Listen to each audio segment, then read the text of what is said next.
বছরের শুরুতেই দুর্দান্ত একটা মুখরোচক রেসিপি নিয়ে আপনাদের সাথে হাজির হলাম। আসসালামু আলাইকুম এভরিওয়ান, সবাইকে আমন্ত্রণ জানাচ্ছি নতুন একটা ভিডিও দেখার জন্য। আজকে আমি আপনাদের সাথে একদমই ইউনিক একটা রেসিপি শেয়ার করব। আর এই রেসিপিটা এমন কেউ নাই যে এই রেসিপিটা পছন্দ না করবে। তো চলুন ভিডিওটা স্টার্ট করা যাক। আমার এই ইউনিক রেসিপিটা বানানোর জন্য আমার এখানে প্রথমে দরকার হবে 1 প্যাকেট নুডলস। আর এইটা আমি মিস্টার নুডলস নিয়ে নিয়েছি। আর এটাকে এখন খুব সুন্দর করে আমি একটা শিলনোড়ার সাহায্যে এটাকে একটু থেতলে নিব। তেলে নিব মানে হলো কি এটাকে একটু গুঁড়ো করে নেব। আর এই নুডলসটা দিয়ে আজকের রেসিপিটা আমি বানিয়ে নেব। সকালের চায়ের সাথে বা বিকালের নাস্তায় আপনারা কিন্তু এই রেসিপিটা একদমই বানিয়ে নিতে পারেন। আর বিকালবেলা হলেই কিন্তু একদম ক্রিসপি কিছু একটা খেতে ইচ্ছা করে বা সকালবেলা খেতে ইচ্ছা করে, তখন কিন্তু আপনারা এটাকে বানিয়ে নিতে পারেন। আর মুড়ি মাখা বা দেখা গেল চানাচুর মাখা আমরা কিন্তু কম বেশি 2-1 দিন পর পর সবাই খাই। তার সাথে যদি আপনারা এরকম একটা রেসিপি বানিয়ে নেন তাহলে আমার মনে হয় এর থেকে আর ভালো কিছু হয়ই না। তো যাই হোক, আমার কিন্তু এখন অলরেডি নুডলসটাকে একদম গুঁড়ি করা হয়ে গেছে, মানে একটু ভেঙে নিয়েছি আর কি। ভেঙে নিয়েছি এরকমই আমি এই সাইজটাই করে নেব, তো এ কারণে আমি এই সাইজই করে নিয়েছি। তো এখন হলো গিয়ে মেইন প্রসেসে যাওয়ার পালা। চুলে একটা প্যান বসিয়ে দিলাম আর এখানে সামান্য পরিমাণে ঘি অ্যাড করে দিলাম।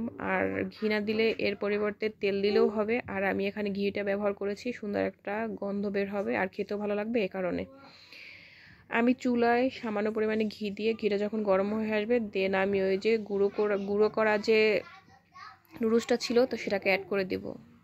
নুডলসটাকে অ্যাড করে দিয়ে খুব সুন্দর করে অল্প আঁচে এটাকে ভেজে নেব।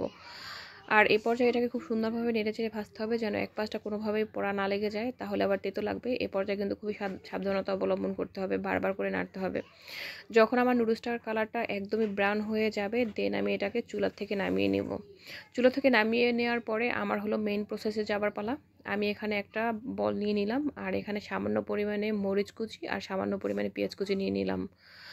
আর এরপরে নিয়ে নিলাম একদম খাঁটি সরিষার তেল। বাস, এটাকে এখন আমি খুব সুন্দরভাবে চটকে নিব। আর এরপরে হলো গিয়ে আমি এখানে অ্যাড করব হলো গিয়ে বারবিকিউ চানাচুর। আর এই যে আমি অলরেডি চানাচুর প্যাকেটটা নিয়ে নিয়েছি। আপনারা চেষ্টা করবেন আপনার হাতের কাছে যে চানাচুরের প্যাকেটটাই থাকুক না কেন, মানে যে ব্র্যান্ডেরই থাকুক না কেন, চেষ্টা করবেন সেটাই নিয়ে নেওয়ার জন্য। তো এখন হলো বলের মধ্যে রাখা আমি পেঁয়াজ এবং মরিচটাকে একটু ভালো করে থেতলে নিব। দেন আমি হলো গিয়ে মানে এই নুডলসের যে মশলাটা আছে তো সেই মশলাটাকে একটু দিয়ে দিব। মশলাকে অ্যাড করে দিয়ে তারপর আমি চানাচুরটাকে ঢেলে দিব। পেঁয়াজ এবং হলো গিয়ে মরিচ আর হলো গিয়ে তেলের সাথে আমি চানাচুরটাকে খুব সুন্দরভাবে মিশিয়ে নেব। আর এর পর্যায়ে ওটা যখন মাখিয়ে নেওয়া হয়ে যাবে দেন আমি ওই যে নুডলসটাকে ভেজে রেখেছিলাম তো এখন নুডলসটাকে অ্যাড করে দেব। সবগুলো উপকরণ একসাথে খুব সুন্দরভাবে মাখিয়ে নেব। চেষ্টা করব যেন সবগুলো খুব সুন্দরভাবে কোট হয়।